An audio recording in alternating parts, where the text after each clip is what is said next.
பிள்ளைகளே, ஆண்டவருடைய பாடல்களை பாடும்போது நல்லா தான் இருக்குது. கைகட்டி பாடி மகிழ்ந்திருப்போம், கைகட்டி பாடி மகிழ்ந்திருப்போம், கர்த்தர் சமூகத்தில் களி கிண்டுவோம். கைதட்டினா எல்லாரும் கைதட்டி எங்கனையும் பாடுறாங்களா? நிறைய சர்ச்சில் நான் பார்த்துருக்கேன். அதே மாதிரி நம்ம ஆண்டவருக்காக இரத்தமே சிந்தி சாட்சியாய் வாழ்வேன், நிச்சயம் நிச்சயம். அல்லேலூயா. துப்பாக்கியை கொடுக்கிட்டு ஒருத்தர் கேட்டுக்கிட்ட நேரம் சுட வராங்க, ஃபயர் பண்ணேன். ரத்தமும் சிந்த மாட்டேன், சாட்சியாய் வாழ மாட்டேன், நிச்சயம் நிச்சயம் இருப்பா. பாட்டை வெறுமனையா பாடிடலாங்க, கிரியைகளிலே காண்பிக்க வேண்டும். அதைத்தான் இந்த ஆசா காண்பித்தார். ஆமா, எல்லா அனுகூலங்களும் இருந்தது. துணை நில்லுன்னு சொன்னாரு, சார்ந்திருக்கிறோன்னு சொன்னாரு, நம்பி வந்திருக்கிறோன்னு சொன்னாரு. ஆனா உண்மை மேற்கொள்ள ஒட்டாதையும் சொன்னதுனால கர்த்தர் யுத்தம் செய்ய தொடங்கினார். அல்லேலூயா. ஆமா, ஒரு கூட்டம் ஓடினது, மற்ற கூட்டம் நொறுங்கி அழிந்து மாண்டது. அல்லேலூயா. எல்லா ஆத்துமாக்களையும் கொள்ளையிட்டார்கள். அல்லேலூயா. என் அன்பு பிள்ளைகளே, இந்த சம்பவம் நடைபெறுவதற்கு காரணம் 5 நிமிஷத்துல வேகமா கடகடன் வாசிங்க. 2 வாசிங்க, 2, 4, 5 வாசிங்க. ஆசா தன் தேவனாகிய கர்த்தரின் பார்வைக்கு நன்மையும் செம்மையுமானதை செய்தான். எல்லாரும் எழுந்து நில்லுங்களேன். தேவனாகிய கர்த்தருடைய பார்வைக்கு நீங்க எப்படி செய்யணும்? நன்மையும் செம்மையுமானதை செய்யணும். எழுந்து நில்லுங்க. அப்படி நான் 2 வசனம் சொல்லி முடிக்கிறேன். நன்மையும் செம்மையுமானதை செய்யணும். ஆமா, ஏமா எந்திரிங்களேன். கொஞ்சம் இங்கே நல்ல தலை தெரியுத மாதிரி பாருங்க. ஒரு ஆள் வந்தவொடனே எப்படி பார்க்கறது? மெசேஜ் கொடுக்குறவங்க என்னன்னு பார்க்கணும். அல்லேலூயா. ஆமா, நன்மையும் செம்மையுமானதை ஆசா செய்தார். இல்லைன்னா ஓட முடியுமா? எங்கள் சகோதரியை சொன்னாங்க, கடந்த தோத்திரம் செவ்வாய்க்கிழமை புதன்கிழமைன்னு நினைக்கிறேன், வடிகச்சு மதிலுக்கு நாங்கள் ஊழியத்திற்கு அழைக்கப்பட்டிருந்தோம். 5 சகோதரிகளும் ஒருமனப்பட்டு ஓரிடத்தில் கூடி ஜெபித்த அந்த 120 பேரை போல 5 பேரும் ஜெபித்தாங்க. அப்போ நல்ல ஒரு தீர்மானத்தை எடுக்க கர்த்தர் உதவி செய்தார். அண்ணனுக்கு உடனே பதில் கூறிவிடுவோம், இப்படி காரியத்தை பகிர்ந்து கொள்ளும், நான் ஊழியம் செய்யணும் கர்த்தராக உந்தப்பட்டிருக்கிறோம், ஆகினால நான் என்ன செய்வதுன்னு சொன்னவன், இன்றைக்கு வர முடியுமா? அல்லேலூயா. வரக்கூடிய முயற்சிகள் எடுத்தார்கள், நிலையாகிவிட்டது. அல்லேலூயா. ஆனா இன்றைக்கு வருகிறதாக வாக்கு கொடுத்தார்கள், வந்து நிற்கிறார்கள். அல்லேலூயா.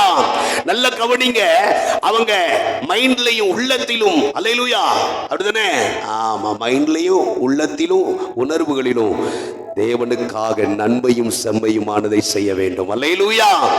வேதம் சொல்லுகிறது, ஆசா இந்த அளவிற்கு எதிரிகள் தாமின் தலைதெறிக்க ஓடுவதற்கும் நொறுக்கப்படுவதற்கும் என்ன காரணம்? நன்மையும் செம்மையுமானதை செய்தான். அடுத்து வசனத்தை விட்டு அடுத்த வசனத்தை வாசிக்கலாம்.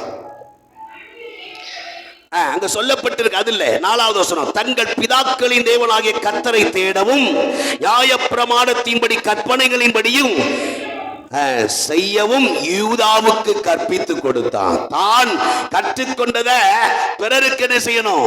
ஷேர் பண்ணணும். அதான் துவக்கத்திலே சொன்ன, ஷேர் பண்ணணும். நாம் பெற்ற இந்த இன்பத்தை வையகம் பெற வேண்டும். அல்லேலூயா.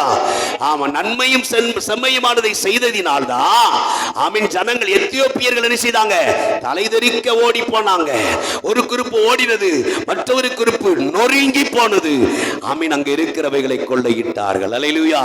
இந்த அற்புத கிரியைகள் நடப்பதற்கு அல்லது பரலோகம் இவர்களுக்கு உதவி செய்வதற்கு காரணம் என்னன்னா, செம்மையும் நன்மையுமானவை நடந்தான். அப்புறம் கற்பனைகளின்படி நியாயப்பிரமாணங்களின்படி வாழ யூதாவுக்கு கற்பித்து கொடுத்தான். அடுத்த வசனத்தை வாசிங்க. யூதாவினுடைய எல்லா பட்டணங்களிலும் இருந்து மேடைகளையும் விக்கிரகங்களையும் அகற்றினான். அவனுக்கு முன்பதாக ராஜ்யம் என்ன செய்தது? அமெரிக்கையாயிருந்தது. அல்லேலூயா. அமெரிக்கையாயிருந்தது. இது நடந்த உடனே என்ன சந்தோஷம் தெரியுமா? ஒரே வசனத்தை 7வது வசனத்தை வாசிங்க. அமெரிக்கையாயிருந்தது. அவன் யூதாவை நோக்கி, தேசம் நமக்கு முன்பாக அமெரிக்கையாயிருக்கையில் நாம் இந்த பட்டணங்களை கட்டி அவைகளுக்கு அலங்கங்களும் கோபுரங்களும் வாசல்களும் உண்டு பண்ணி தாழ்பாள்கள் போட்டு பலப்படுத்துவோமாக. நம்முடைய தேவனாகிய கர்த்தரை தேடினோம். தேடின போது சுற்றிலும் நமக்கு இளைப்பாறுதலை கட்டளையிட்டார் என்றான். அப்படியே கட்டினார். கேட்டார்கள், அவர்களுக்கு காரியம் வாய்த்தது. அல்லேலூயா. உங்களுடைய காரியங்களும் என்னுடைய காரியங்களும் வாய்க்க வேண்டுமானா அல்லேலூயா சொல்லுங்க. படிப்பு, பட்டம், பதவி, பணபலம், ஜனபலம் எல்லாம் இருந்தாலும் ஒரு கை பாப்போம்னு நெஞ்சு நிமித்து நிற்காம ஏசப்பட்ட போய் என்ன செய்யணும் ஆண்டவரே கேட்க தொடங்கினா ஸ்பாட்ல உங்களுக்கு வந்து உதவி செய்வார். அல்லேலூயா. 20,000 பேர்கள் சென்னை பகுதியில் சாம் சுந்தர் ஐயா திருச்சபையில் இருந்தாங்களா? நான் சற்று நேரத்திற்கு சொன்ன போல அநேக ரிச் ஃபேமிலி இருந்தாங்க, அநேக கவர்மெண்ட் சர்வெண்ட்ல இருந்தாங்க, கவர்மெண்ட் சர்வெண்டர் நிறைய பேர் இருந்தாங்க. அவங்க சர்ச்சுக்கு ஆப்போசிட்ல ஒரு பிராய்லர் கடை ஒன்று இருந்தது, கோழி கடை. பயங்கர துருநாற்றம்.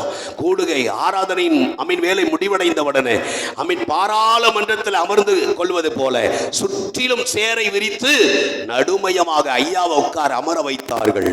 ஐயா ரொம்ப டிஸ்டன்ஸா இருக்குது, இது துருநாற்றம் வருகிறது, எவ்வளவுதான் ஏசி நம்ம பிட் பண்ணாலும் டோரெல்லாம் லாக் பண்ணாலும் பயங்கர சுமல் வருது. ஊனு ஒரு வார்த்தை சொல்லுங்க. ஐயா சொன்னாங்களாம், போங்க நான் பெரியவர்கிட்ட பேசுதேன், போங்க பெரியவர் ஊரார் இருக்கிறாரு அவர்கிட்ட பேசுதேன் அப்படி சொன்னாங்க. உடனடியாக புறப்பட்டு போனார்கள். இவருக்கு வேற வேலையே கிடையாது. மறு வெள்ளிக்கிழமை உபவாச கூட்டத்திற்கு வருவதற்கு முன்னதாக பெரியவர்கிட்ட இவர் சண்டை இரவிலே பேச தொடங்கினாரு. செவ்வாய்க்கிழமை புதன்கிழமைக்குள்ளாக அந்த நிர்வாகத்தை நடத்துகிறவர்களுக்குள்ளேயே என்னது வந்துருச்சு, வாக்குவாதங்களும் கலகங்களும் ஃபைட்டுகளும் வந்தது. ஈழ்பொருளாக அந்த நிர்வாகம் தரைமட்டமாக சின்னாபனமாக்கப்பட்டது. கைகளை தட்டுங்க. அல்லேலூயா. இன்றைக்கு நீங்களும் நானும் எந்த ஒரு சின்ன காரியமானாலும் பெரிய காரியமானாலும் பிரசிடண்ட தேடாதீங்க, கவுன்சிலரை தேடாதீங்க. அல்லேலூயா. ஆமா, ஆண்டவர் சொல்றாரு ஆமென் ஸ்தோத்திரம். நீங்க ஆமென் ஸ்தோத்திரம் காவல் நிலையத்தை தேடாதீங்க, அதையும் தாண்டி ஆமென் ஸ்தோத்திரம் ஈவோவை